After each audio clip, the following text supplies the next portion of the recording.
சொக்கனுக்கு பக்கத்திலே சோடி என்று வந்தவளே நூல் புடவையில் ஒளிஞ்சுக்கிட்டு நினைச்ச தாளம் போடணுமே.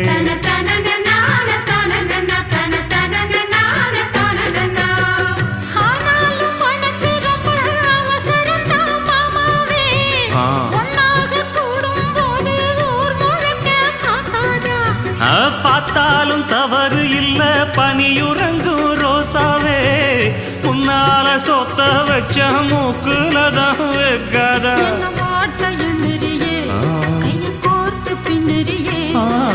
பாட்ட பாடி பல விதமா சேட்ட பண்ணுறியே.